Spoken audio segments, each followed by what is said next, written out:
buenas tardes a todos y a todas. Muchísimas gracias por la receptividad, la hospitalidad a la convocatoria que han tenido para hoy. Estamos muy contentos hoy de presentar una nueva edición del ciclo El Verso Argentino, que tiene, como saben, los que ya vienen con cierta frecuencia, tres ejes.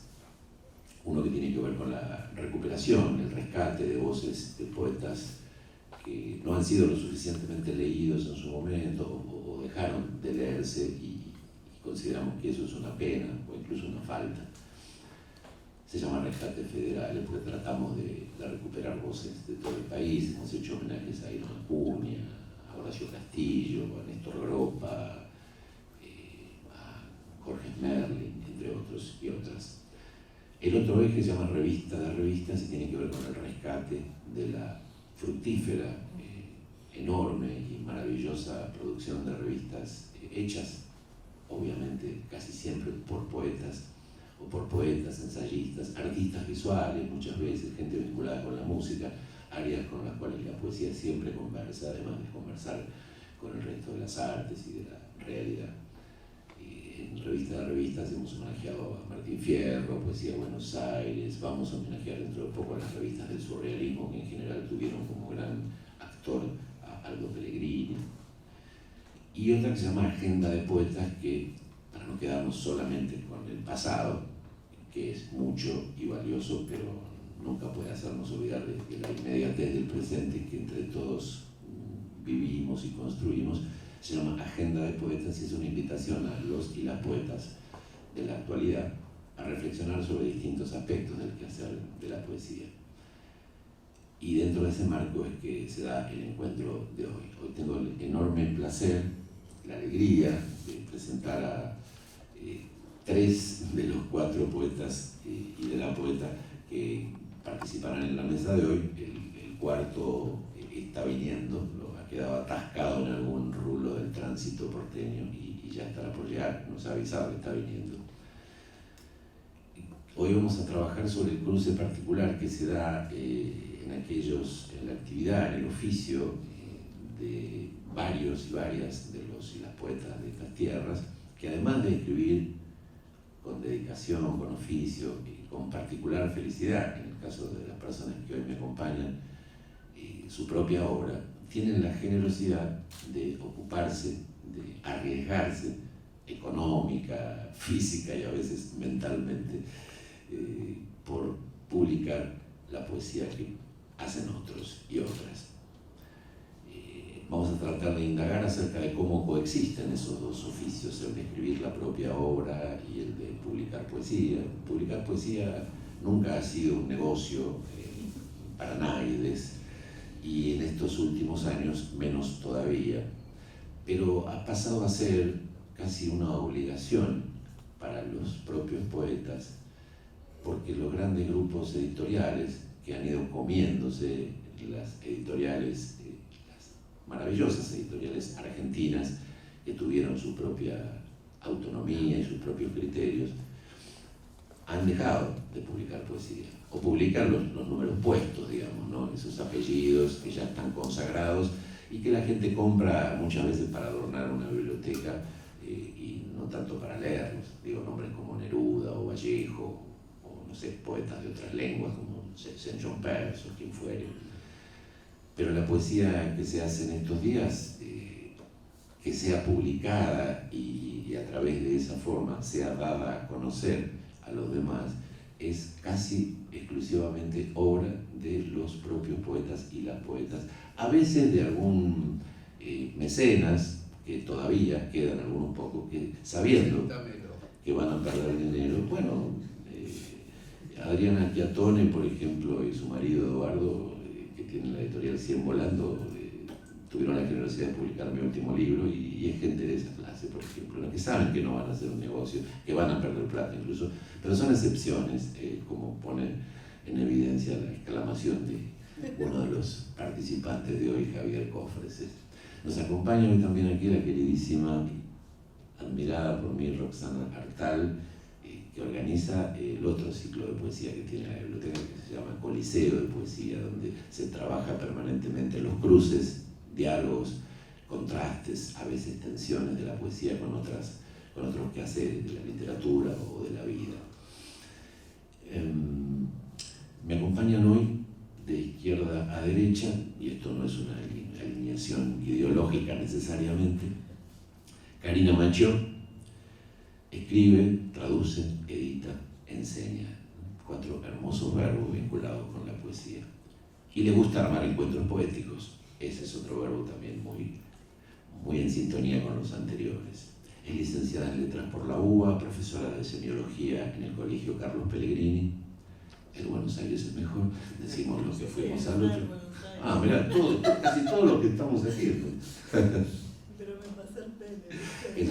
Bueno, además de esa traición, que veremos si le perdonamos desde la Asociación de Exalumnos de Buenos Aires, dirige nada menos que Viajera Editorial, un sello que se dedica a editar poesía, narrativa y bordes, que dará luego, bajo su responsabilidad, aclararnos en qué consisten esas fronteras. Y los talleres siempre de viaje. Literatura en progreso. Tiene publicados 15 libros. Para no abrumarnos, generosamente solo nos mencionó los últimos: Ama de casa, Esplendor y Dedicatorias. Ha traducido junto a Fernanda Restivo y para Nocturna Editora 2 libros de Anne Dufourmantel, En caso de amor e inteligencia del sueño. Ahora trabaja en La mujer y el sacrificio de Antígona a nosotras. Sospecho que es un libro de ensayo, ya nos contará también. La literatura como viaje, traducción y transformación es el corazón de todos sus proyectos. Más o menos en el centro, el racinguista Javier Cofreses. Nació en esta ciudad en 1957, cursó estudios en la carrera de letras en la UBA. En 1977 fundó el grupo Onofrio de Poesía Descarnada junto a 2 malvivientes de la poesía célebres como Jonio González y Miguel Gaya. Yo voy provocando para que después tengan letra para hablar, porque vinieron un poco tímidos hoy. En 1981 fundó la recordadísima revista de poesía La Danza del Ratón junto a Jonio González, publicación que dirigió y se extendió en una feliz y larga vida hasta el año 2001. Ahora en el futuro, para reconciliarme un poco con el señor Cofres, es un homenaje a La Danza del Ratón en este ciclo que decimos de revistas. Ese año cambió de caballo, pero siguió en el mismo río, porque casi con el mismo nombre fundó la editorial que hace que hoy lo tengamos aquí, Ediciones en Danza, editorial que ya lleva obviamente más de 20 años publicando maravillosos libros, algunos de los cuales tienen que ver precisamente con esa voluntad de rescate de voces olvidadas.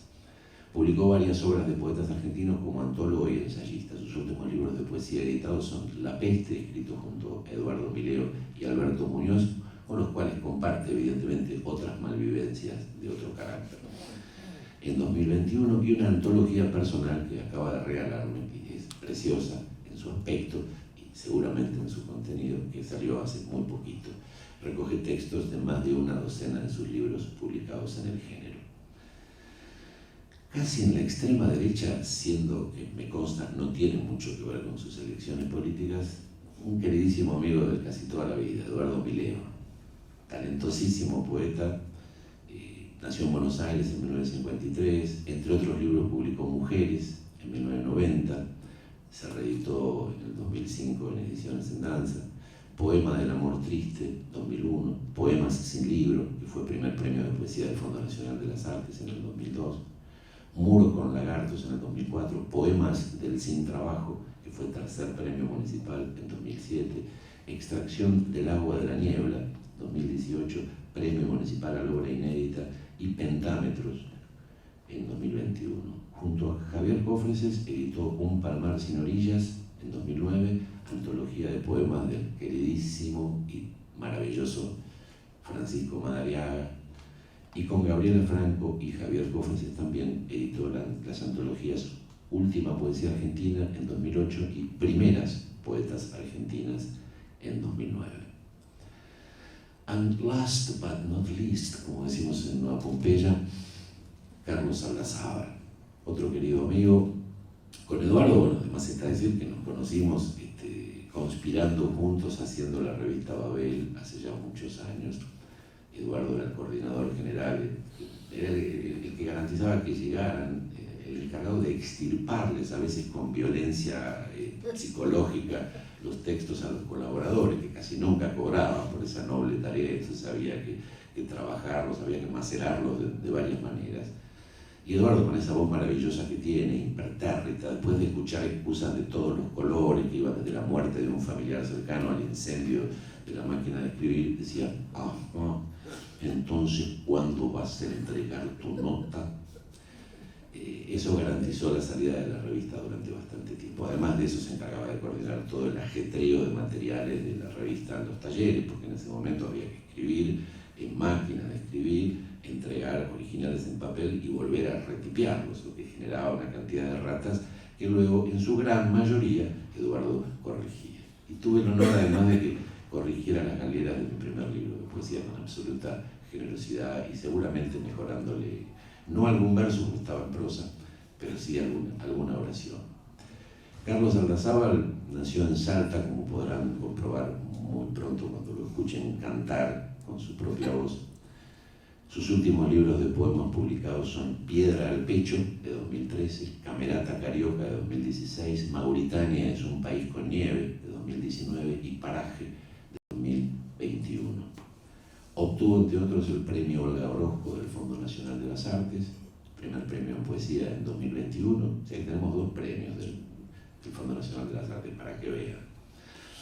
Y esto está en números romanos, el 43 Premio Ciudad de Irún de Poesía en Castellano, dado por el País Vasco, España, en el 2019. Coordina desde hace tiempo las maravillosas actividades del espacio literario Juan L. Ortiz en el Centro Cultural de la Cooperación Florial Morini. Hace poco se hizo el Festival de Poesía, creo que el número 12, si no me equivoco, que tuve ocasión de participar. Y es el director de la editorial de poesía El Suri Porfiado y doctor en Ciencias Sociales por la Universidad de Buenos Aires, donde se desempeña como docente. Eduardo Mileo, por si alguno se pregunta qué corno tiene que hacer este hombre acá, si no has mencionado, bueno, tiene un trabajo de lectura de textos para ediciones en danza, de los originales que llegan, y un minucioso, como decía antes, trabajo de corrección. En el orden que vosotros queráis, les pediría, queridos amigos y amiga Karina, que empiecen por contarnos cómo surgió el proyecto editorial que cada uno de ustedes lleva adelante o del cual participan.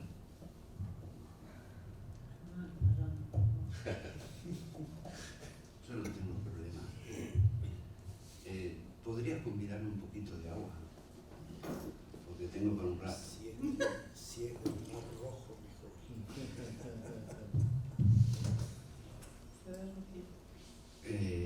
Cuando yo era jovencito, esto es hace más de 50 años, había un personaje de un programa humorístico encarnado por un actor que, si no me equivoco, se llamaba Alberto Irizar, que decía, el tipo encarnaba a un mozo gallego. En Polémica en el Bar, ¿no? Sí. Antes de hablar. Antes de hablar, ¿qué sería decir una palabra? Y siempre me causó mucha gracia eso, y nunca pensé que me iba a resultar tan útil como en este momento. En más de 20 años que dirijo Ediciones en Danza, es la primera vez que soy convocado para hablar de la editorial, para conversar acerca de nuestro sello, y francamente es un halago y una gran satisfacción que esta oportunidad única se produzca con gente muy querida, en especial con mi amigo, compañero, camarada y hermano Eduardo Mileo, en esta institución tan querida y venerada por todos. Siempre yo recuerdo, cada vez que me acerco acá, que hace más de, por ahí por el 90, se habilitó, ¿no? Sí. 90 y 95 creo que la habilitó Menem. Bien. Bueno, poco antes de esa habilitación había un funcionamiento precario, no obstante permitían llegar a la hemeroteca y demás, y yo venía a buscar obras y trabajos de esos poetas que no encontrabas en ningún otro lado más que acá. Así que yo tengo un gran recuerdo de este sitio. Así que haber sido convocado acá con estos amigos y por Guillermo Saavedra, que hace un mes me regaló un libro, yo se lo hice saber, me regaló un libro que se llama El Velador, que lo publicó hace mucho, yo no lo conocía y realmente me pareció un libro espléndido y no me canso de comentarlo cada vez que pueda. Muchas gracias. Bien. Yo no soy de los que suponen que existe el determinismo, pero sí hay situaciones en la vida que de alguna forma cada uno le permite ir vinculándose con las actividades que pueda ir desarrollando. Mi primer trabajo fue a los 11, 12 años en una imprenta. Era la imprenta del padre de uno de los pibes que jugaba con nosotros al fútbol, que llegado el caso nos convocaba a todos los chiquilines para que le diéramos una mano para doblar, troquelar y demás. Y yo recuerdo que el olor, mejor dicho, el aroma de la tinta, de la imprenta, el sonido de esas máquinas ya me marcó. Era el aroma y era el sonido, no era el olor y el ruido. Y eso ya me quedó marcado. Y por aquella época también mi viejo, mi querido viejo, Vicente, gran lector de historia y de novelas policiales, particularmente las de Simenón, se le daba la encuadernación. Entonces recorríamos las imprentas del barrio cuando tenía que guillotinar. Y lo mismo, ese aroma y ese sonido de las máquinas me fue marcando. Comencé a escribir, pero a los 12 o 13 años ya lanzamos la primera revista, que era el órgano de difusión de nuestra peña automovilística El Bulón Torcido. Esa revista la hice con Coño González, y en una revista que hacíamos a mano para repartirla entre los familiares. Seguí escribiendo, comencé a leer, empecé a trabajar como periodista en la revista Pelo, en el Gran Diario Argentino, luego en Radiolandia, y todo lo que era las redacciones, la oficina de diagramación y demás, todo eso me fue generando un interés muy particular por lo que era la edición y la escritura difundida. Y a partir de ahí se podría hablar de tres etapas, tres grandes momentos en los que fue mi vida como editor. 1981, 2001 y 2014. De cualquiera de esas tres hitos, yo podría estar hablando horas, porque fueron 40 años de mi vida.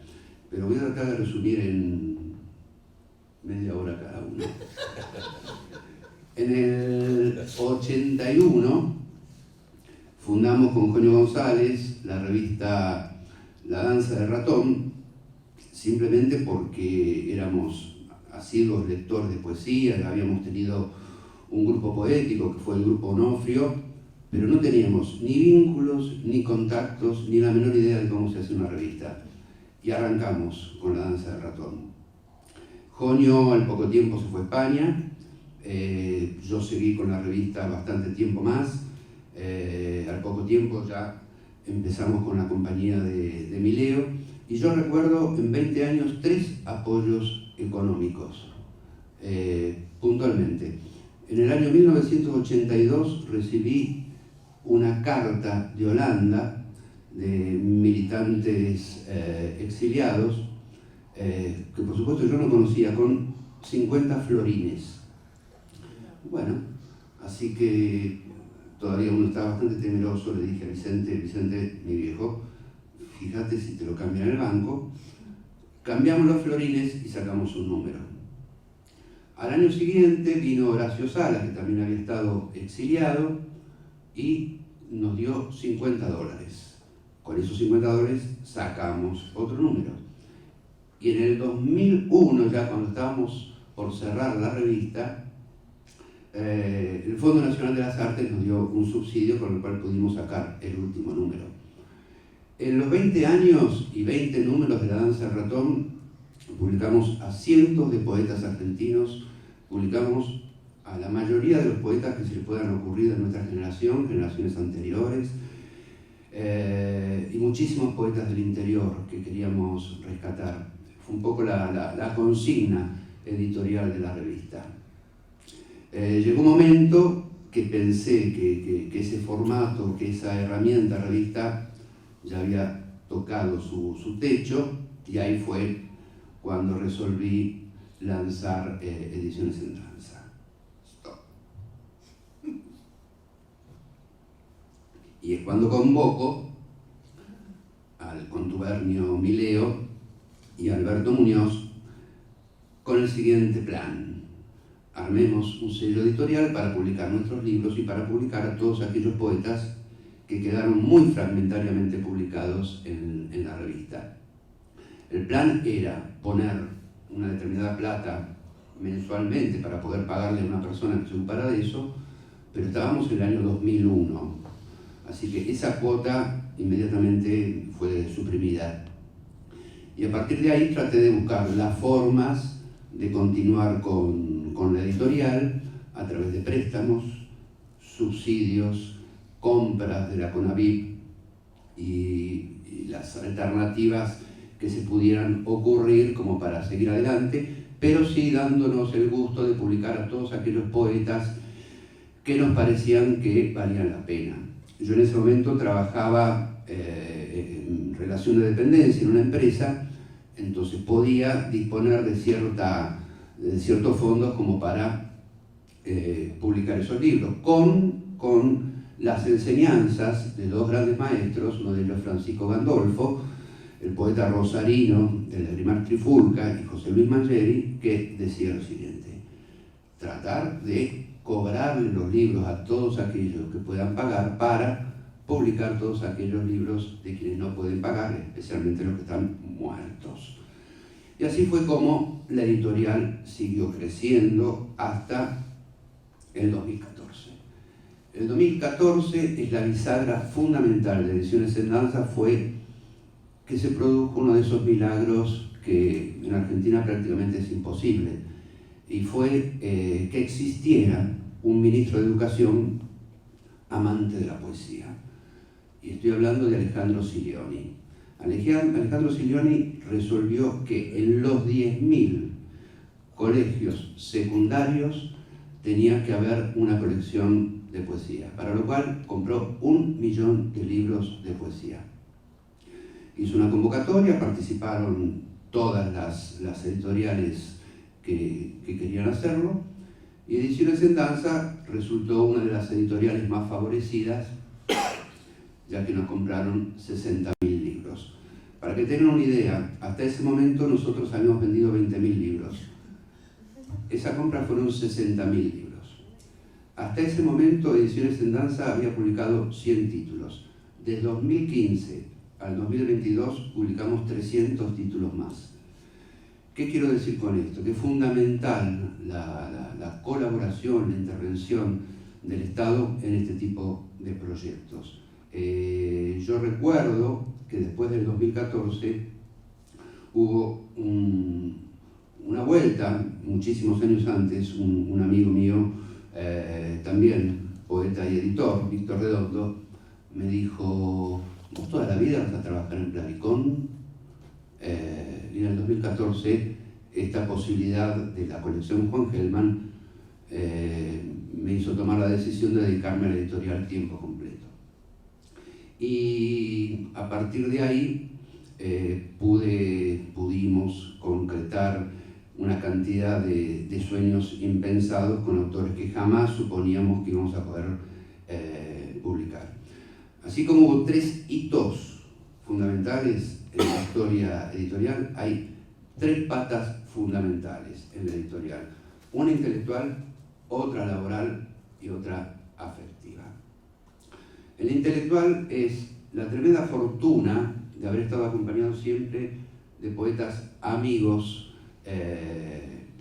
que todo el tiempo estuvieron conmigo, empezando por Eduardo Mileo, Alberto Muñoz, Miguel Galla, Julio González, Jorge Olicino, Marisa Negri y Gabriela Franco.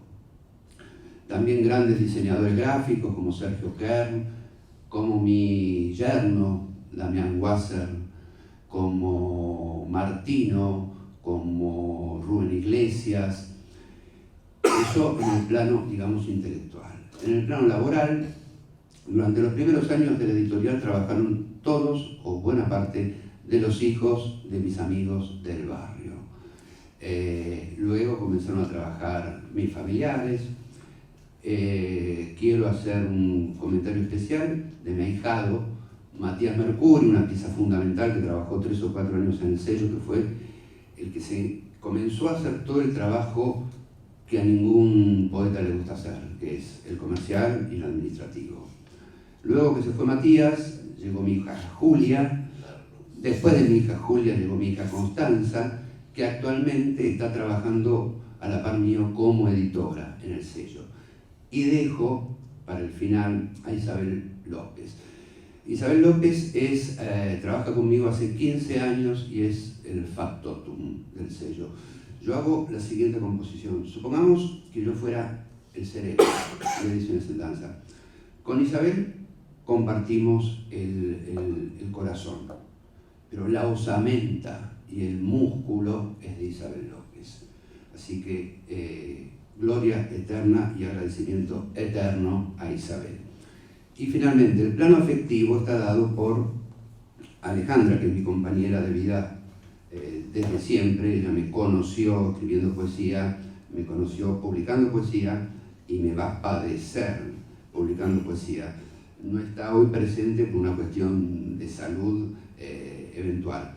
Así que esos 3 aspectos me favorecieron muchísimo y estoy muy agradecido de poder hacer toda la vida lo que más me gusta. Como alguien dijo hace muy poquito, si tuviera que nacer 20 veces más, haría exactamente 20 veces las mismas cosas. Muchas gracias.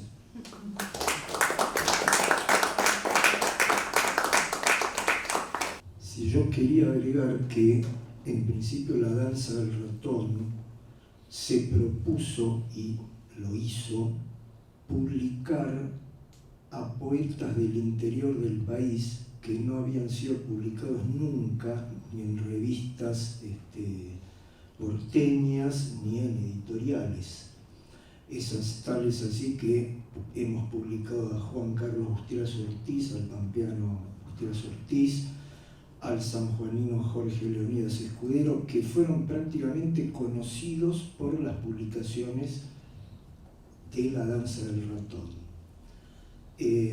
Bueno, en principio eso,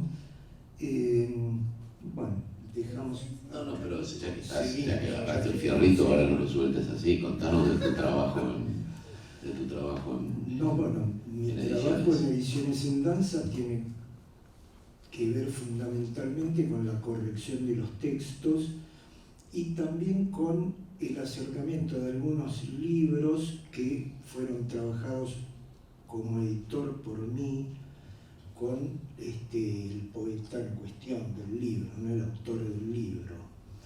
El trabajo de corrección es un trabajo solitario, es un trabajo que requiere concentración, atención, y que tiene que ver fundamentalmente no solamente con descubrir erratas, que eso sería lo elemental del trabajo, sino también con sugerir cambios, en el caso mío como editor, sugerir cambios de versos, cambios de ubicación de estrofas, es decir, un trabajo de editor de poesía que se hace conjuntamente con el autor, ¿no?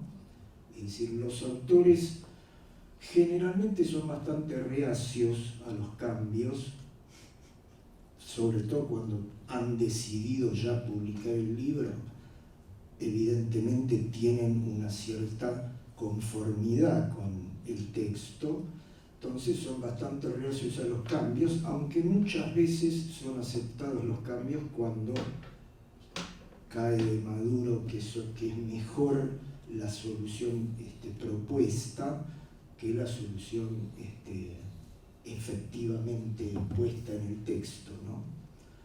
El trabajo de corrección es un trabajo bastante ingrato, se podría decir. Requiere concentración y requiere dedicación y no es muy valorado.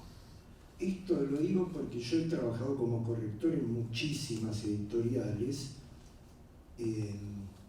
además de haber trabajado en la revista Babel con Guillermo, he trabajado para muchísimas editoriales, tanto grandes como chicas. Y el trabajo de corrección es poco valorado ya desde el terreno económico y poco valorado desde el terreno también intelectual. Generalmente se cree o se piensa, sí, hay una cosa que tienen los editores, sobre todo de grandes editoriales, que te mandan para publicar algo y te dicen: esto está bastante bien, esto casi no hay que tocar nada, porque esto quiere decir, lo quiero la semana que viene y además menos plata. Entonces, este tipo de cosas que es muy común en el terreno de la corrección, entonces después vos te encontrás con el texto y tiene miles de erratas además de concepto básico como es la unificación del texto, incluso ya plantado en página hay cosas que no están unificadas, notas al pie, por ejemplo, puestas de cualquier manera. Cuando se pone una nota con bibliografía, por ejemplo, están citados los libros de cualquier manera, entonces hay que unificar todo eso, y todo eso es un trabajo que no es valorado a pesar de que requiere conocimiento de qué es lo que hay que hacer con eso, conocimiento de cómo se cita la bibliografía, además de conocimiento fundamentalmente conocimiento de la lengua castellana, que es lo que muchas veces falta cuando se entrega un texto, ¿no? Yo dejo aquí para que hable Karina, y después en todo caso hablamos de otros temas. Muchas gracias. Voy a acercar un poquito. Claro, después de escuchar a Javier, por ahí lo voy a sacar, me voy a tirar para atrás. Después de escuchar a Javier y el ordenamiento que tenés, o sea, es espectacular. Casi siento como que necesitaría de corrector a Eduardo para lo que voy a decir, porque también escuchar tanta experiencia en el trabajo de edición y de corrección es hermoso. Viajera Editorial empezó hace más de 10 años.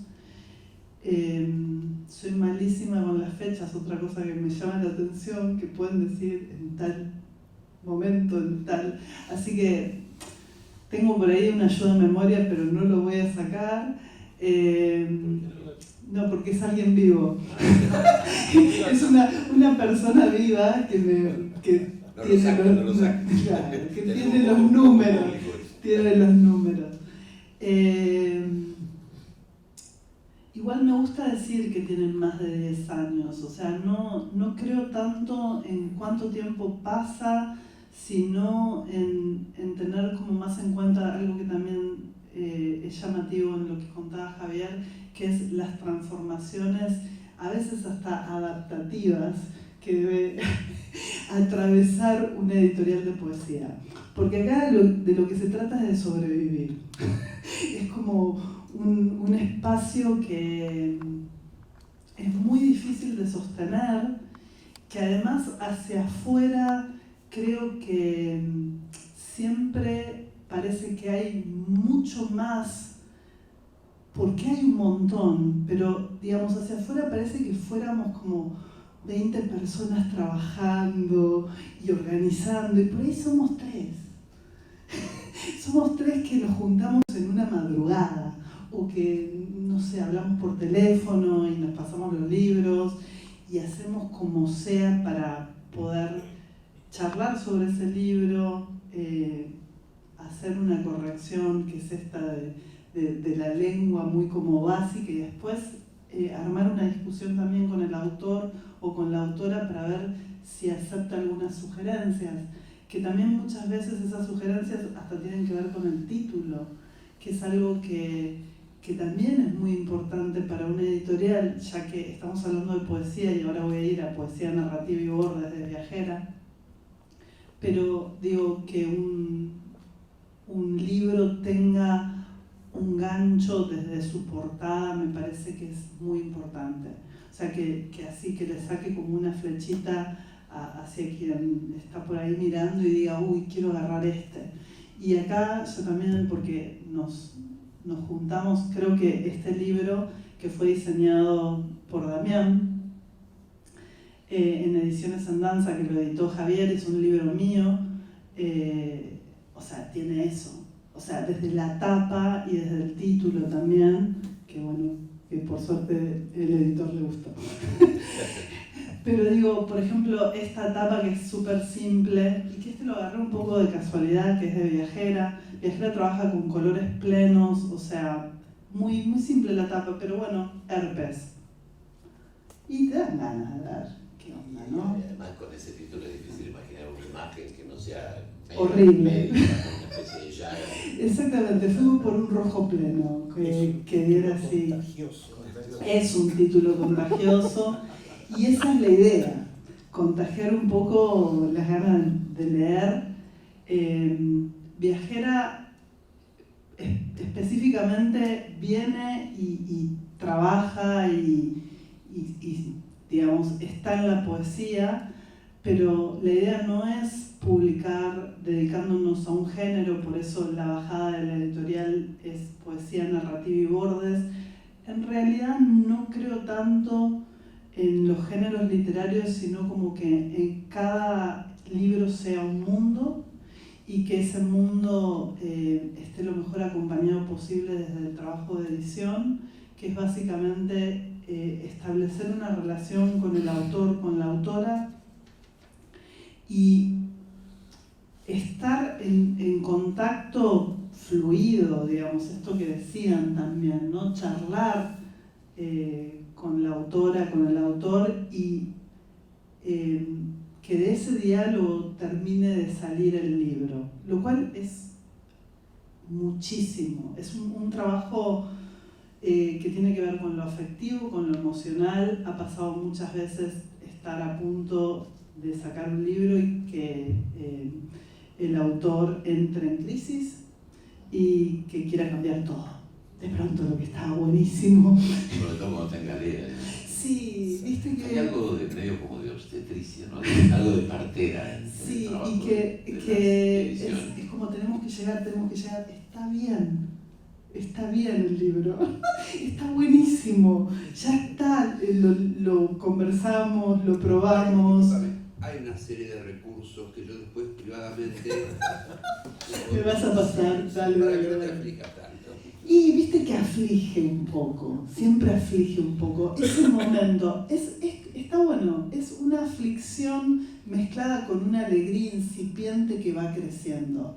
Porque después cuando ya está en imprenta y no se puede hacer nada al respecto, más que esperar que salga bien de la imprenta, decís, qué bueno.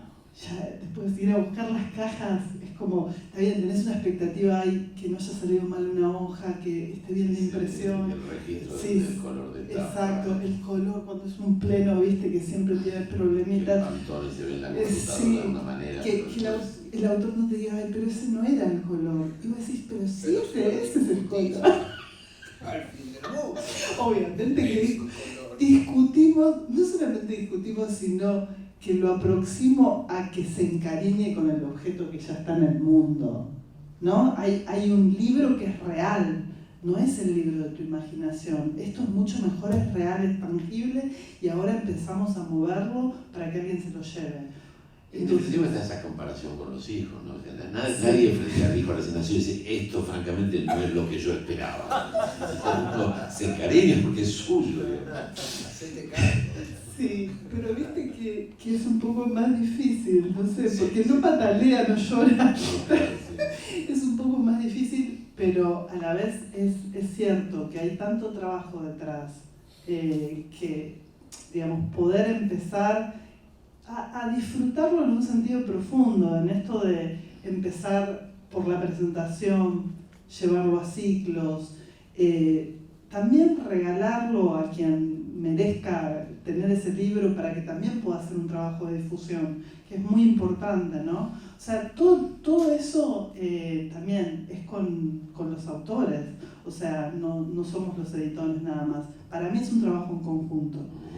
Y en cuanto a los géneros, por ahí una particularidad que tiene la editorial es que las colecciones que tenemos en realidad tienen que ver, por ejemplo, con descubrir, que es primeros libros de autores y de autoras, que para mí es como surge la editorial, en realidad pensando, y esto por una experiencia personal, porque en realidad como vimos siempre pasa por ahí, algo biográfico que te lleva a amar los libros y a tener toda una experiencia deseada en torno a los libros.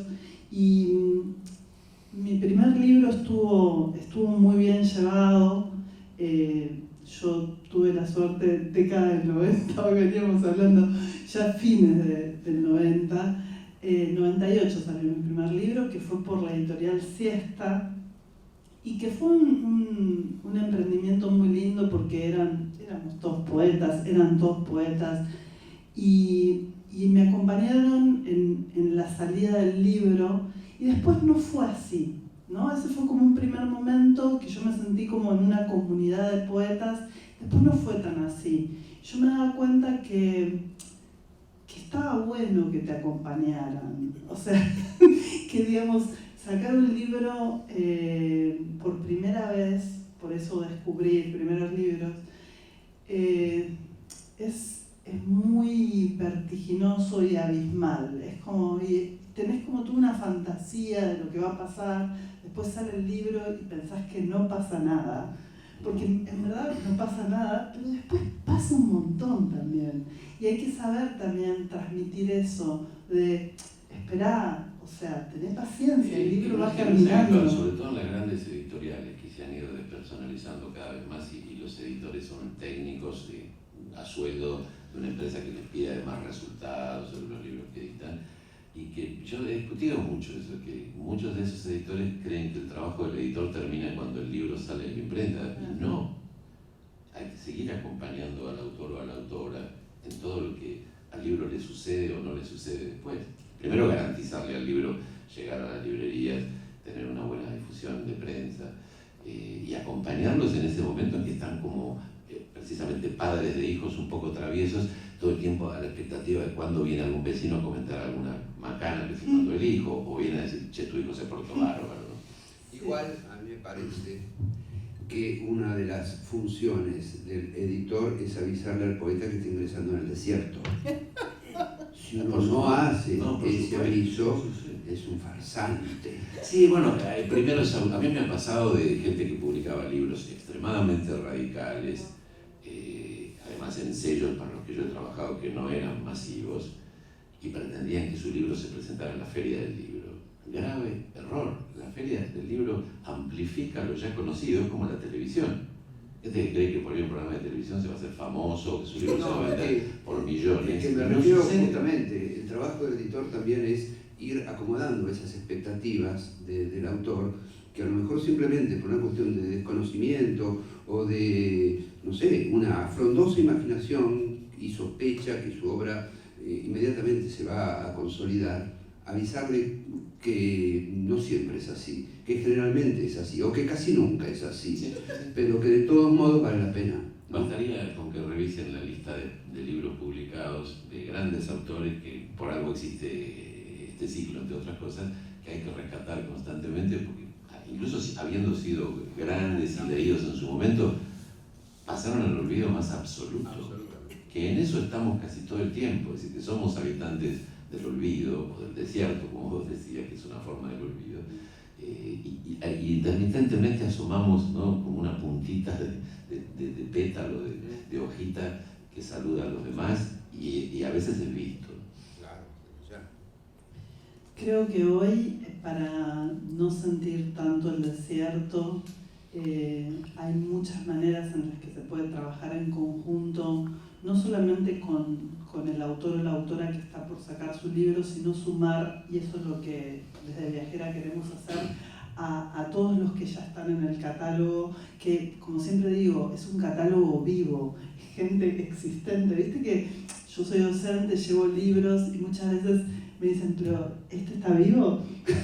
¿No? Porque es esto de que muchas veces se asocia que el libro publicado la persona ya está muerta. Pero más allá de que existe la literatura actual y contemporánea y sabemos que hay gente viva detrás de eso, hay una cosa del libro está el libro y por ahí está la foto del autor, que en Viajera no tenemos fotos, pero que la persona viva con su voz, vaya y lleve su libro, lo muestre, lo mueva, me parece que es muy importante. Es como esto de la idea de volver al recital en vivo. Para mí, siempre estuvimos en el recital en vivo, en la poesía, pero para mí hoy es súper importante y nos ayuda mucho las redes, con todo lo que las redes tienen, digamos, de ruido también. Pero hay cosas que suceden, encuentros posibles gracias a eso, y me parece que es muy importante que los cuerpos vivos se sumen con su voz y lleven el libro. En ese punto, digamos, como para cerrar lo de las colecciones, o sea, Viajera no cree tanto en los géneros, sino en realidad Bordes es lo que reúne todo, porque la idea es publicar un libro que sea de narrativa, de poesía en prosa o prosa poética o lo que sea. Puede ser teatro, puede ser una mezcla. Justo este que traje, Herpes, tiene como hasta un guión, medio como pedazos de guión. De medicina. No, es muy violento. Es un libro que tiene como un trabajo sobre la violencia. Pero la idea es que el texto, el libro, finalmente, esté bueno. Entonces ahí no me interesa el género. O sea, me interesa que realmente sea un mundo entrar a ese libro, que a veces no es fácil, porque justamente también hay una gran diferencia en ir a buscar un poeta o un escritor que conoces, ¿no? Aunque sea difícil digerir Borges, o sea, la gente lo conoce, lo va a buscar, lo agarra. Cuando vos ves estos libros y no conoces los autores, digo, ¿por qué arriesgarías a llevarte un libro que no tenés ni idea y que mirás atrás y decís es el primer libro por ahí? Y bueno, ahí para mí hay un trabajo muy importante que me encanta hacer, que me parece súper difícil, que a veces me peleo, me angustia bastante, a veces siento que no sirve para nada y otras veces digo, no, está buenísimo, porque vuelve. O sea, ahí me tengo que centrar y como le suelo decir a los autores, hay que tener paciencia, ir de a poco y con mucha seguridad y confianza porque está bueno el libro. O sea, lo puedo sostener porque está buenísimo el libro y entonces hay que llevarlo, hay que mostrarlo, hay que también sacarlo de adentro del libro. Por eso digo, el cuerpo, la voz, todo lo que podemos hacer alrededor, para mí es un montón. Bueno, con lo que decía ahí Karina, esto de cunar el primer libro, de tratarlo bien, me acuerdo cuando publiqué mi primer libro en el año 96, yo soy de la generación de Karina, y en esa época había una fundación que se llamaba Antorchas. Creo que muchos y muchas logramos publicar nuestros primeros libros gracias a eso. Y en mi caso, mi editor fue Víctor Redondo, poeta al que Javier nombró. Y me acuerdo que Víctor me dijo, aquí está tu libro. Yo estaba re contento y me dio la caja así para que yo después lo haga circular y lo distribuya, ¿no? Ese fue el golpe de realidad que me dio Víctor. Y de todos modos tuvo la generosidad de mandar a poetas. Me acuerdo que me llegó de repente una carta de Nicolás Rosa muy generosa, que me sorprendió porque, bueno, ese era el modo que tenía Víctor de hacer circular la poesía, porque, digo, en la generación de ustedes, y pienso en la de Víctor, ya se sabía, antecedentes como el de Bornichón, en la provincia de Córdoba, que se ocupó de publicar a muchos poetas de provincia en los 50, 60, 70, que nadie publica poesía para ser rico ni famoso, y nadie escribe poesía para ser rico ni famoso. Si pensamos eso, que con la poesía llega la fama, estamos en problemas con la riqueza, digamos, ¿no?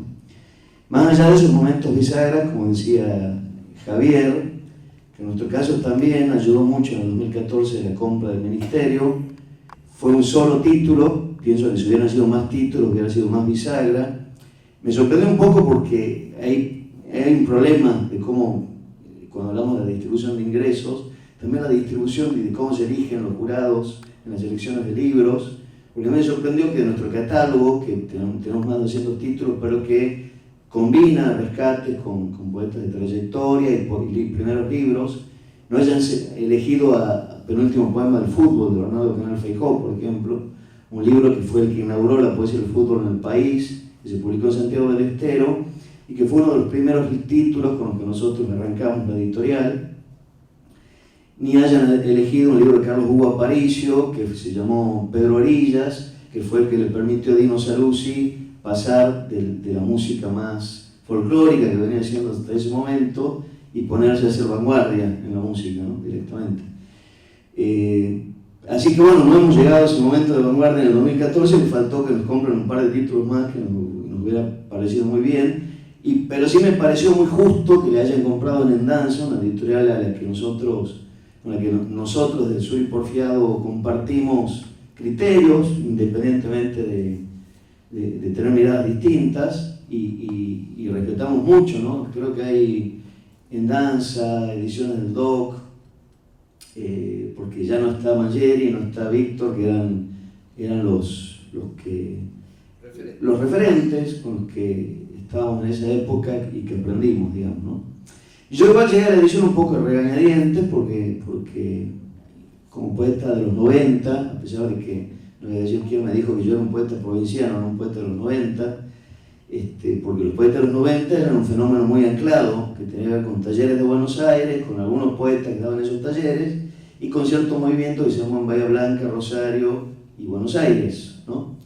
Entonces yo tenía algunos amigos de La Pampa, de Neuquén, muchos encuentros yo iba a la Patagonia, y si éramos todos poetas resentidos, provincianos resentidos, y teníamos esa mirada de provinciano resentido, y cómo canalizar el resentimiento y lo transformás en algo práctico. Y bueno, el Sur y Porfiado fue una suerte de canalización de ese resentimiento, porque, digamos, habían antecedentes de lo que habían sido los grupos como Siesta, como ciertos grupos que no eran tan abiertos para la poesía de la provincia, y que eran grupos de amigos y decían: la poesía argentina soy yo y mis amigos. Entonces lo que hacíamos en Salta, en La Pampa, en la Patagonia, que había un movimiento muy, muy fuerte en la Patagonia, con poetas empezando por Jorge Espíndola, bueno, numerosos poetas importantes, Juan Carlos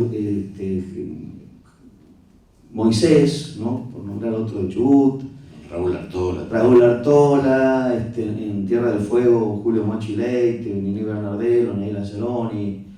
Muchos habían publicado en las editoriales de Víctor, de José Luis, y eran conocidos por ahí, pero los movimientos más jóvenes, como Tomás Watkins de Neuquén, Dante Sepúlveda, que era uno de Villalonga, que es un lugar del sur de Buenos Aires, porque ya se piensa en Patagonia, bueno.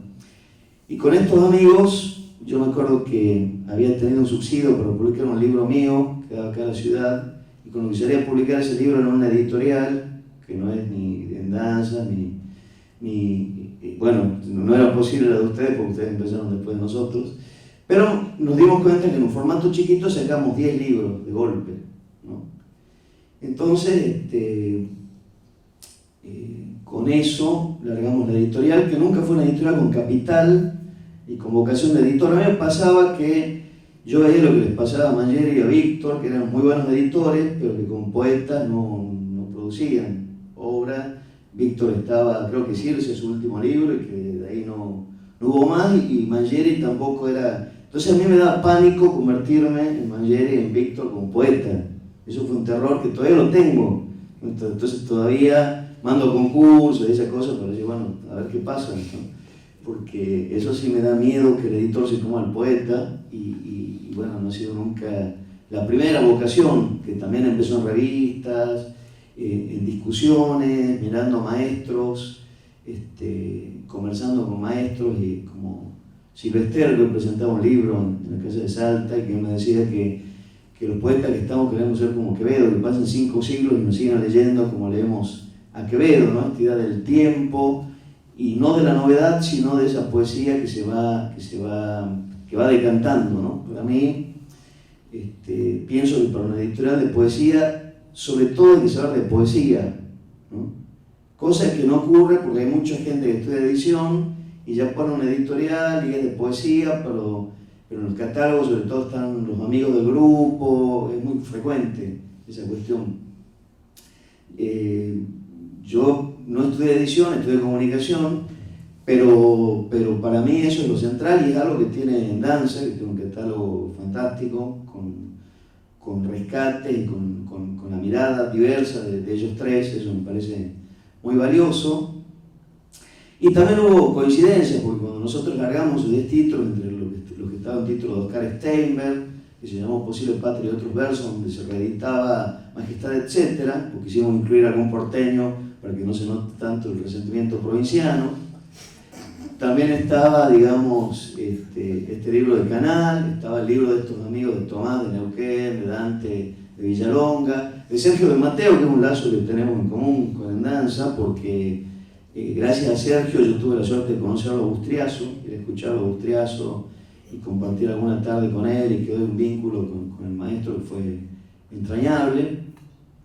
Entonces, un año antes que Endanza publique Unca Bermeja, nosotros sacamos Elegías de la Piedra que Canta, que fue uno de los primeros libros de Bustriazo que no es que no se conocían, porque revistas como la de ustedes lo habían hecho conocer, pero en ese momento, post-90, donde ya, digamos, toda esa poesía de los 90 que había en algún punto clausurado otras tradiciones de la poesía del país, como todavía las redes no estaban tan fuertes como hoy.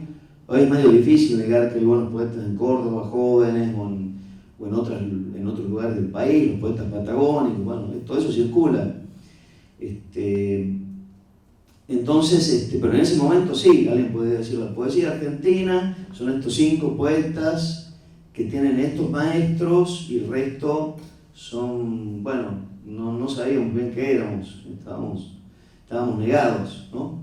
Bustriazo era un desconocido, Escudero era un desconocido, y bueno, así como fue el clima político, creo que los climas políticos tienen mucho que ver con esas bisagras que decía Javier. El clima político de los 90, lo que fue el neoliberalismo, que por ejemplo fue haciendo desaparecer concursos literarios, apoyos literarios, como el premio Iniciación, que era un premio que daba la Secretaría de Cultura, o como el premio regional, que también desapareció, se lo comieron entre el gobierno de Menem y de la Rúa, y allí nos quedó solo el Fondo Nacional de las Artes, a diferencia de otros países que tienen todo un sistema y una red, como puede ser México o Colombia. Y eso sí, nos queda este apoyo de las compras, que es muy, muy importante. Mi bisagra en el 2014 fue que me di cuenta de que existía eso, porque me enteré y pude vender un libro de la editorial, y después en el 2015 vendimos un libro del Teuco Castilla a la Conavip, y bueno, entonces de repente descubrimos eso, que bueno, no lo sabíamos, ¿no? Pero bueno, el nombre de la editorial, que surgió como un chiste mío, porque con Ricardo Costa, que es un poeta de Neuquén, que también colaboró en la fundación de la editorial, y con Sergio, tiramos varios nombres en chiste. Yo puse eso del Suri porfiado. El Suri es el ñandú en quechua, ¿no? Acá le agregan un acento, equivocadamente dicen el surí, pues le debe sonar a surubí, que es un pescado del río Paraná. Yo no corrijo, digo, bueno, sí, el surí, sí, decirle surí no hay problema. Pero podría haber sido el ñandú porfiado. De hecho, el logo es un ñandú indígena, que el logo es de Sergio de Mateo, hizo él. Y esto de la porfía yo creo que es un denominador de la poesía, ¿no? Nadie edita ni escribe poesía si no tiene algo de testarudez y de pensar que eso va a cambiar el mundo, como aquel famoso poema de Hellman, de que se sabe que no se va a cambiar el mundo, pero uno se sienta y escribe, ¿no? Bueno, eso ocurre, pero dicho esto, las políticas culturales, los apoyos de las editoriales, yo creo que el punto flaco de ese apoyo es la distribución, y cómo yo siempre abogué por una distribuidora estatal, nunca ocurrió, pero miren qué maravilla sería que una editorial de Jujuy o de Tierra del Fuego pueda meter sus libros en esa distribuidora estatal y que eso llegue a Buenos Aires, porque digamos esa democratización de las redes no se repite dentro de la distribución del libro físico, ¿no? Que es un problema grave, que siempre lo fue, que desde Buenos Aires se podía paliar yendo, creo que Isabel es la solución de ustedes, que es ir el poeta o la persona que vaya con el librito en la mochila, dejar algunos libros, que en nuestro caso nunca no, en general hay que perseguir a la librería, nunca te rindan, y creo que esa es la maravilla que ustedes tienen con Isabel, que se toma ese trabajo. Pero lo mismo, no te paga, no te rindan, pero claro, da igual. Claro, pero uno sabe que tienen que estar porque es la pequeña visibilidad, digamos, ¿no?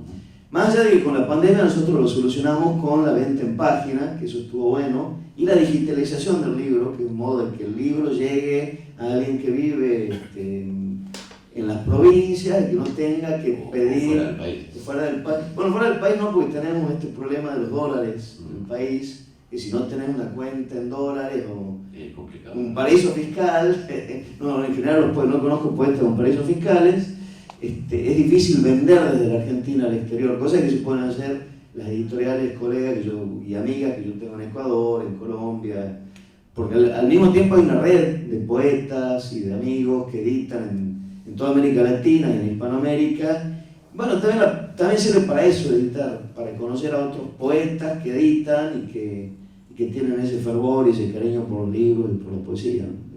Finalmente de eso se trata. Bueno, muchas gracias, Carlos. Quería agregar algo a partir de cosas que dijo Javier y Carlos respecto de que después del 2001 empezaron a surgir muchas pequeñas editoriales de poesía y, digamos, mucha gente, incluso medios, empezaron a difundir la idea de que esto significaba el vigor o la pujanza del mercado editorial argentino, cuando en realidad, a mi juicio, es exactamente lo contrario. Es la prueba de todo lo contrario.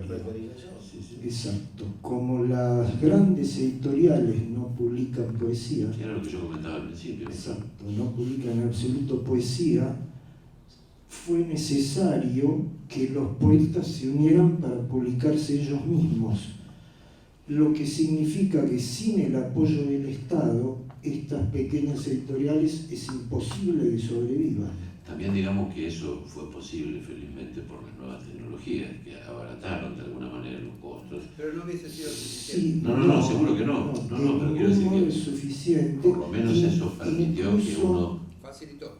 Claro, eso lo facilitó, pero además tenés el problema de que en las librerías que compran en firme libros de los grandes pulpos, te pagan con 6 meses de diferencia, y en un país como el nuestro que 6 meses significa... No, por empezar consignan, no compran. Claro. Consignan, Sí. por eso. No ¿Cuándo te firman, pagan? consignan. Nosotros hemos vivido, yo no soy editor de libros, pero sí hacíamos hasta hace poco una revista con amigos, Las Ranas, Claro. y librerías que nos pedían el libro desesperadamente, de La Plata, de Rosario, nunca conseguimos cobrar un solo número. Cuando se lo reclamábamos nos decían, bueno, pero viste cómo está todo, ¿no? Como si hubiera algo que soportaran la crisis fueran los libreros. Como si alguien que hace una revista como esa, que obviamente tampoco era para ganar dinero, digamos, poníamos plata encima para sacarla, salvo alguna vez que tuvimos también un subsidio del Fondo Nacional de las Artes. Entonces, bueno, se vive en esa precariedad. O sea, se vive en esa precariedad que además, te digo, en la Argentina es quizá el país de Latinoamérica que tiene menos subsidios a la creación artística, menos premios para la creación artística. Cada tanto amenazan en sacar los premios Cada nacionales. tanto amenazan en sacar los subsidios y los premios. Cuando los ganan no los pagan. Cuando los ganan, o los pagan el día del arquero suplente. Dos la sacaron. Tal cual. ¿Querías agregar algo más, Eduardo, en esa dirección? No. A mí me gustaría, como para ir cerrando, algo de eso ya introdujo espontáneamente Carlos en su intervención. Esta otra cosa que yo le prometía a la gente que vino a escucharlos y a escucharla a Karina, en qué medida, que nos comentaran en qué medida el oficio de ponerse a editar, o como en tu caso, Edu, intervenir de alguna manera en la edición de libros de otros, libros de poesía de otros, modificó la manera de ustedes o la relación de ustedes con la propia escritura. Carlos hablaba, me refería a esto que decías del fantasma, de que por ponerte a hacer las tareas de la edición del libro de otro dejaras de escribir tu propia poesía. Esa sería como una modificación extrema, ¿no? Tampoco sé si en el caso de Víctor o de José Luis, sobre todo, fue la razón fundamental por la que dejaron de escribir. Me parece que ha habido otras, conociéndolos como los conocí bastante a ambos, ¿no? Seguramente nos ayudó, porque se entregaron de lleno a ese oficio, sin duda, y maravillosamente. Valga esta mesa también como reconocimiento a ellos. Yo publiqué mi primer libro con Víctor también, ¿no? Los escuchamos. Bueno, ¿cuál era la pregunta? Capitales de Asia, empezando por J. No, ¿en qué medida modificó? Es interesante en el caso de Edu, te lo dejo también como comentario. A mí creo que además es interesante el hecho de ser poetas, editores, en relación a lo que decían sobre todo Karina y vos, Javier, de que a veces uno se siente incomprendido por los editores que no escriben poesía o lo que fuere. O no entienden esa sensación de inseguridad, de incertidumbre, de crisis apocalíptica a 15 días de que el libro se vaya a la imprenta, de que después del libro publicado no pasa nada, nadie te toca el timbre, no sale ninguna reseña, no te fían ni siquiera del chino de la esquina. No te miran con más simpatía. No, en absoluto, tampoco con más bronca, o sea que no modificó nada en absoluto. Y que entonces uno como editor siente, al haber pasado por ese lugar como autor, uno está más preparado para acompañar a los autores. Pero bueno, me gustaría que reflexionaran sobre esto de cómo... Bueno, yo le escuchaba a Carlos con mucha atención lo que decía con respecto que el editor no se coma al poeta, y yo tengo para decir que a mí me pasó eso, pero muy gratamente. Yo publiqué 22 libros, 11 de los cuales solo, individual, los otros 11 con los contubernios que vos te encargaste de nombrar, Muñoz, Mileo, Gaya, Jonio, y fueron 45 años de haber publicado libros. Y desde hace unos cuantos años que yo ya superé esa ansiedad por publicar. Digamos, lo que tenía que escribir ya lo escribí. No me preocupo por seguir publicando mis propios poemas y me concentro en publicar los poemas que más me interesa difundir, que no son los míos. Y esto no es falsa modestia, es una necesidad que a mí me surgió desde hace unos cuantos años. Inclusive, en ese libro que tenés ahí, hay un poema que se llama Último Poema, que es algo así como una declaración de esto que estoy diciendo. Yo ya no sentía necesidad de seguir escribiendo más. Por supuesto, la poesía actúa con una transversalidad absoluta, en mi caso. Eso no quiere decir que no siga escribiendo. Cuando hay hechos que me conmueven, que me sacuden, se me muere un gato, desaparece el Ara San Juan, lo que sea, voy a escribir. Pero no tengo esa apetencia por publicar. Y lejos de afligirme, me resolvió esa preocupación, me tranquilizó. Bueno, en mi caso sí, efectivamente la corrección tiene digamos, un atributo que es concentrarse en la síntesis, concentrarse en la corrección, no solamente gramatical, sino estilística. Sí, o la coherencia que pueda tener el texto, porque mucha poesía, sobre todo a partir del siglo XX, trabaja en contra de la gramática, en contra de la lógica. Exactamente. Pero yo siempre digo, uno cuando corrige o sugiere a otro, lo ideal sería que uno acompañara a esa escritura en la dirección que esa escritura se quiso disparar, no querer domesticarla a la manera que la escribiría uno, digamos, ¿no? Sí, eso por supuesto, pero además en el caso mío una actividad que me permitió sintetizar, concentrar, fue que yo di clases de anatomía en la Facultad de Medicina durante 10 años. Es decir, leí un texto que se lo recomiendo a cualquier escritor, que es la anatomía descriptiva de Testut. La precisión con que Testut habla de la anatomía humana es digna de tener en cuenta a la hora de escribir cualquier cosa. Precisión, síntesis, Claridad. Exactamente. Las ramas de la arteria humeral, ¿las recuerda, Milet? La humeral profunda es la principal rama del humeral. Había una mnemotecnia, ¿no? Que era músculos se nutren con 3 Coca-Cola. Claro, las colaterales son las últimas.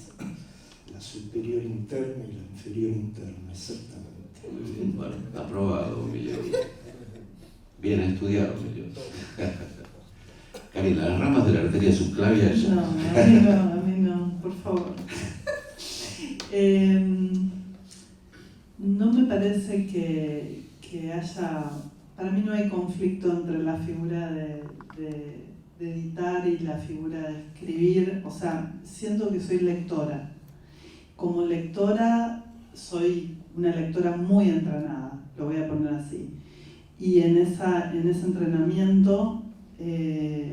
me encanta poder ayudar a difundir otras obras. Entonces, al contrario, si algo hizo la edición fue alimentarme, o sea, pensar que había otras voces que me interfirieron y que no eran voces del rescate, que esas también, digo porque se habló mucho de la tarea del rescate, que es fundamental, pero también yo quiero decir que una editorial también tiene que ir a buscar a quien no cree que es poeta. Para mí eso es fundamental.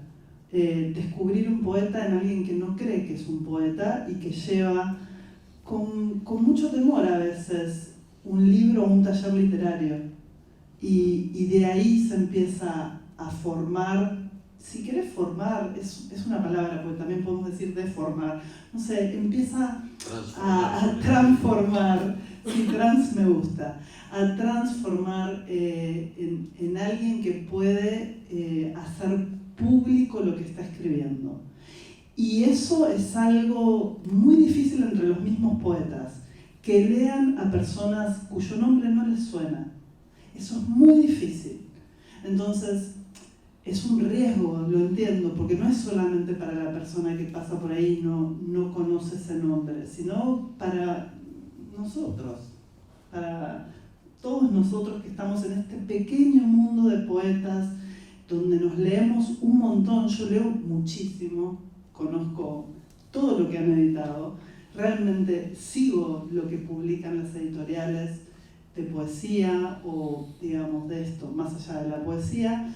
Pero no es tan fácil dar a leer un libro de alguien que recién empieza y que alguien que ya tiene más experiencia lo lea con el mismo interés que puede leer quizás un rescate, que es tan valioso como lo otro. No estoy diciendo uno por sobre otro, digo, son diferentes tareas. Y una sin la otra no sirve. Le falta una pata a la mesa, ¿no? Totalmente. Quizás Viajera todavía yo siento que es una editorial que, si bien tiene mucho tiempo, es re joven y que está todavía aprendiendo y transformándose así como los mismos autores que llegan, y que todavía le falta un montón para poder incluso sentir, te diría que no nos han dado los premios y los subsidios que podríamos tener. La situación de precariedad está siempre, pero desde que empezás a decir, hola, escribo poesía, o sea, la precariedad es tremenda. Claro, yo doy clases, ¿entendés? O sea, yo doy clases y me encanta dar clases y me parece súper poético y me parece que todo se alimenta. Digo, no lo veo como algo en menos. Trato de verlo siempre como algo en más, aunque haya pelea interna muchas veces, aunque me encante decir, bueno, si tuviera tal dinero, porque uno tiene esa fantasía, ¿no? Si tuviera tal dinero haría tales cosas, como lo hablamos con Javier en su momento y que lo vi, lo que él contaba, que acá lo contó de nuevo y lo vi, eso de, bueno, que cuando te distinguen o cuando hay una acción que tiene que ver con una institución y tenés ese apoyo, es también otra cosa la que podés hacer. Pero no por eso, digamos, no vamos a hacer. O sea, al contrario. Me parece que lo que pasó también con esta necesidad, porque digo, así como es verdad que Argentina no tiene tantos premios, subsidios y demás, pero tiene una cantidad de editoriales impresionantes, tiene una cantidad de librerías impresionantes. O sea, he estado en muchos festivales latinoamericanos y la fascinación que ejerce lo que sucede a nivel cultural en este país es muy grande. Y es verdad que, no sé, hacemos muchas veces sin pensar después cómo lo vamos a pagar. Pero no falta la fiesta. Para mí no falta la fiesta. Bueno, eso es claro, ¿no? Nadie, esa precariedad está desde el inicio, y lo sabemos, y lo hacemos a pesar de eso, y no estamos esperando subsidios, porque lo extraño es que haya subsidios ya en este país, desde la época de Burnichón, que era un señor que editaba y que iba con un autito, llevando los libros a Tucumán. Las burnichetas famosas. La burnicheta, ¿no? Desde esa época se sabe que no hay ninguna estabilidad, ¿no? Y en todo caso lo que hay es entusiasmo y alegría por la obra ajena, porque digamos, uno como editor quiere la poesía y ama la buena poesía, y eso está, porque si no ya directamente no lo haríamos. Como poeta, alguien que escribe poesía y no lee poetas, bueno, ahí hay un problema, ¿no? Me acuerdo que alguna vez alguien se jactaba de no leer el Quijote y lo decía como algo fantástico, alguien que también llegó a decir que Juan Gelman no era un buen poeta, cosas así, muchas que daban, ¿no? Y que, bueno, fue parte del fenómeno de esa proliferación editorial de los 90, que como decía Eduardo, yo coincido con él, era más bien síntoma de la degradación, no cultural, porque siempre está la resistencia. Si no hubiera resistencia, no seguiríamos. Lo que decía Karina en realidad es una loa a la resistencia. Todos estamos de acuerdo que resistimos y que lo hacemos a pesar de eso, y al mismo tiempo decimos que bueno sería si las librerías pagaran a las librerías, que hicieran compras en firme, si el Estado creara una distribuidora estatal que permitiera que circulara la poesía del mismo modo que circulan las redes. No, pero lo importante está en no quedarse en la queja, ¿no? Porque también por supuesto. Se transforma, en algunas personas se transforma en una suerte de deporte olímpico, ¿no? Claro. Una especie de coartada universal, ¿no? Como decía, para citarlo a Borges, claro, como decía Briante, si les hace tanto daño, no escriban, claro, muchachos, claro, nadie los obliga, ¿no? Claro. Déjense de joder.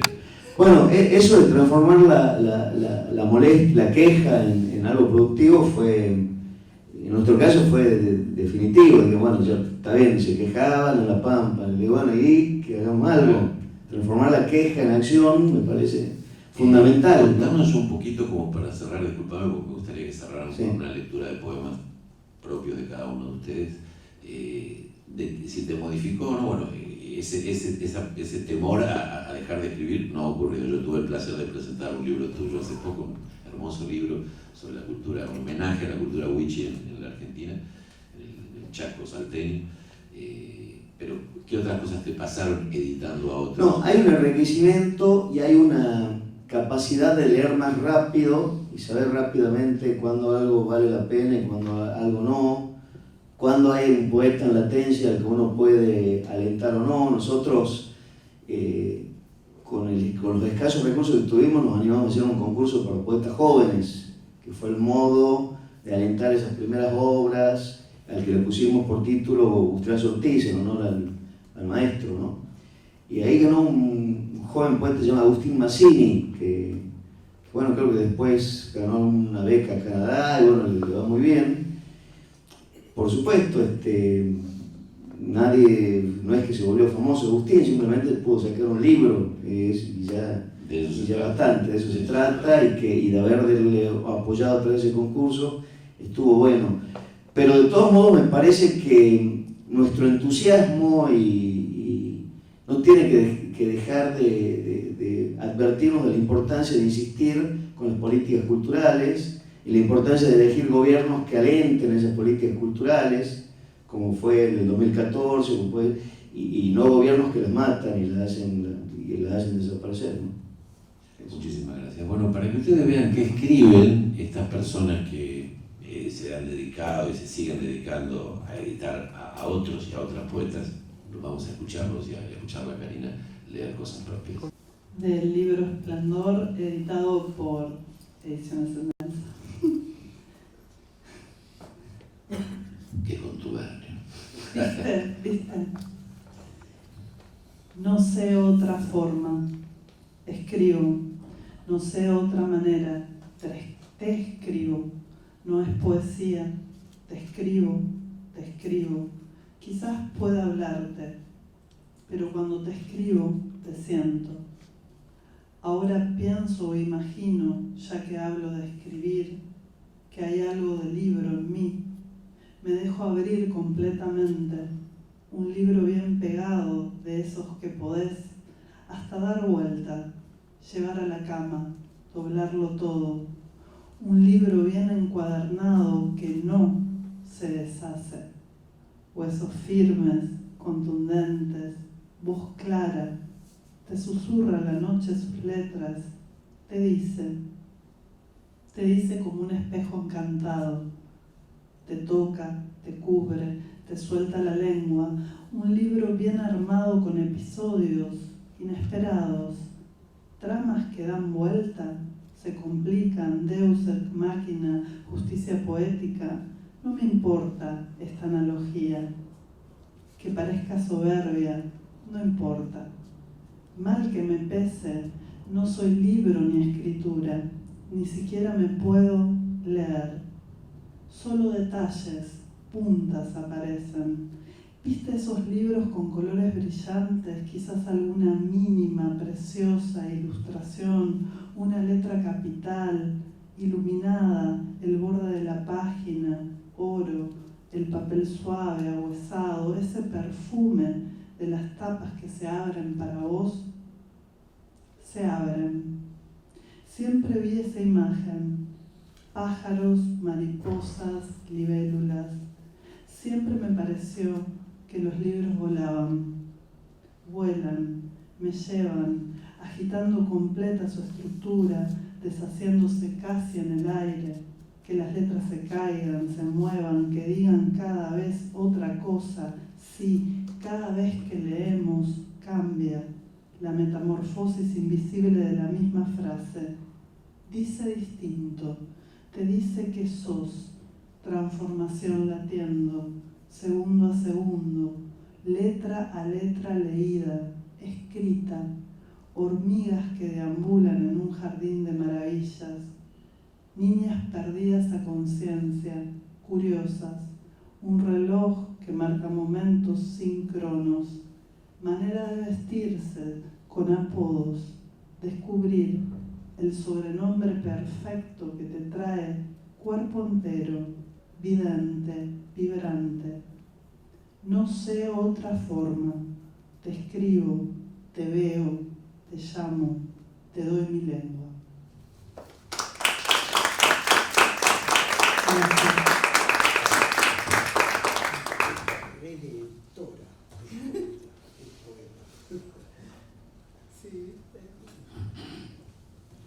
Este es el poema que te comentaba antes, que está escrito hace más de 10 años y con el que me di cuenta que iba cerrando ese proceso de apetencia de publicación. Se llama Último Poema. Nunca di para el poema genial, menos ahora que merodeo un techo, como quien dice, hasta aquí llegó mi amor. Tal vez me haya detenido demasiado en recrear imágenes surrealistas, herméticas o abstractas, que no conmovieron, no emocionaron a nadie, ni provocaron adhesiones en el terreno literario. Quizás haya perdido mis mejores años en procura de transmitir algo que quedó en el camino.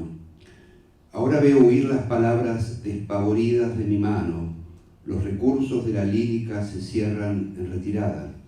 Por lo tanto, me despido y renuncio a la causa que me condujo a este punto lleno de versos y libros. Estos últimos poemas sugieren mi despedida, un hasta siempre, quizás, un gracias por todo. No sé qué más decir, no se me ocurre, excepto recomendar la lectura de poetas que no se agotan.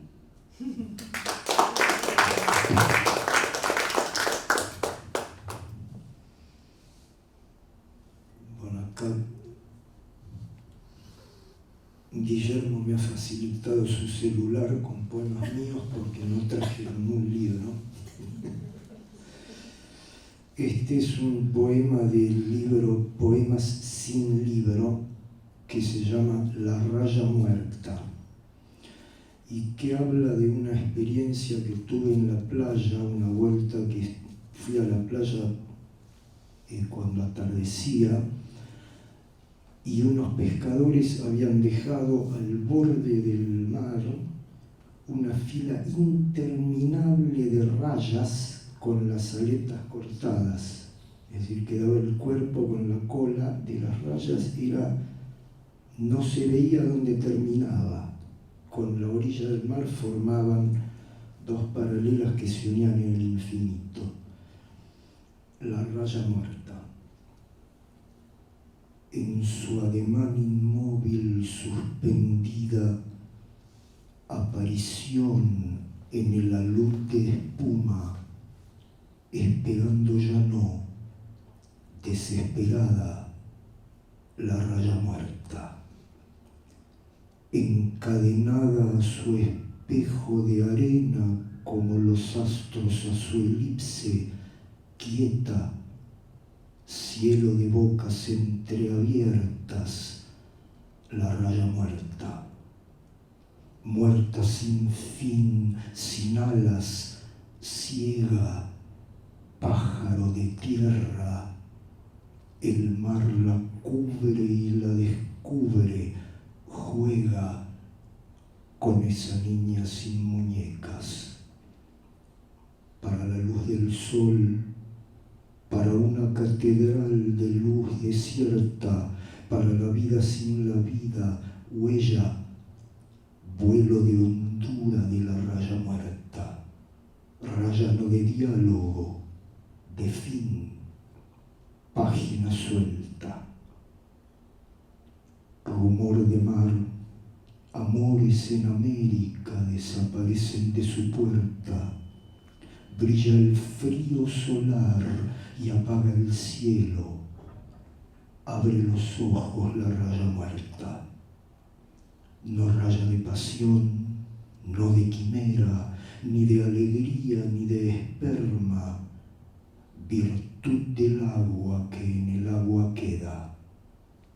A su salud postrera, el ojo del crepúsculo se incendia. Raya sin alas, pájaro de guerra, murió de un pescador que vive en pena. En el fondo del mar, la vida vida late, pero es del aire lo que vuela.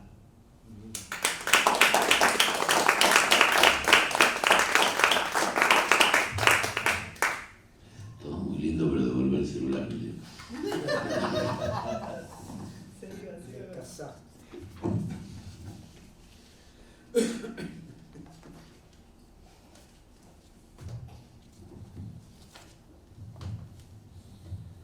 Este se llama Luna, es uno de los poemas del paraje, un libro que tiene que ver con la cosmogonía y la cultura de Wichí.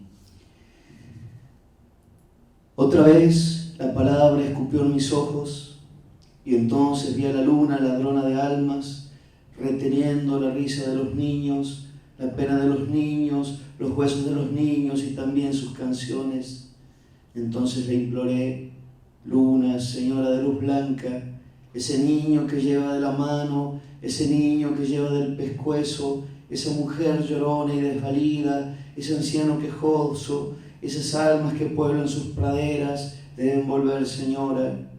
Y todas las almas cantaron a la luna para que la luna duerma, y fue pesado el sueño de la luna, y fue sutil la marcha de las almas. Entonces viste el mundo, pequeña bendición salvada de la luna. En los brazos de tu madre pudieron verte todos, y en mis ojos, abiertos de palabra, tu risa iluminó mi oscuridad.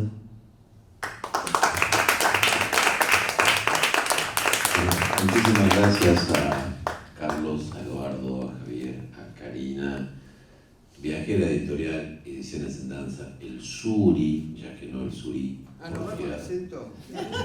Podés decirlo, los editores te autorizan. De puro porteño te estás permitiendo. Después Eduardo te corrige que... Claro. Es de esperar. Agradecerles mucho a ellos y a Karina y a ustedes, bueno, si tienen algún interés en los libros de ellos, que son la punta de un iceberg que tiene que ver con un movimiento mucho más amplio y que por supuesto debería tener el apoyo del Estado y de los capitalistas argentinos que se dedican a lucrar por encima de todas las cosas y casi exclusivamente que pusieran. 300.000 millones de dólares. Exactamente. Agradecerle mucho a ustedes por la paciencia, por la generosidad, agradecerle a toda la gente de la biblioteca que hace posible estos encuentros, a la gente de video, de comunicación, de sonido, de sala, de prensa, a la Dirección de Cultura y por supuesto a ustedes por su generosa paciencia. El miércoles que viene tenemos una fecha particularmente conmovedora de este ciclo, porque el próximo miércoles 31 de agosto Miguel Ángel Bustos hubiese cumplido 90 años. No se lo impidió una enfermedad ni el hecho de que su cuerpo se hubiese cansado, se lo impidió la última dictadura cívico-militar argentina, que lo desapareció y luego lo asesinó el 20 de junio de 1976, dejando una obra inconclusa pero extraordinaria, de poesía, de crítica, de plástica. Todas esas cuestiones las vamos a conmemorar celebrando los 90 años de su nacimiento con su hijo Emiliano Bustos, que también es poeta y artista visual como su padre. Vamos a hacer de paso porque el foco está en Emiliano, porque aquí nos dedicamos sobre todo a la poesía, en Miguel Ángel, perdón. También a su compañera de vida, Iris Alba, que fue una notable también artista visual y diseñadora, responsable, entre otras cosas, de la primera etapa de 100 años de soledad en Argentina, etapas como la de Megafón o La Guerra. Va a estar también el poeta y querido amigo Reinaldo Jiménez y el artista visual Eduardo Estupía. Así que los esperamos a todas y a todos. Muchísimas gracias y hasta la próxima.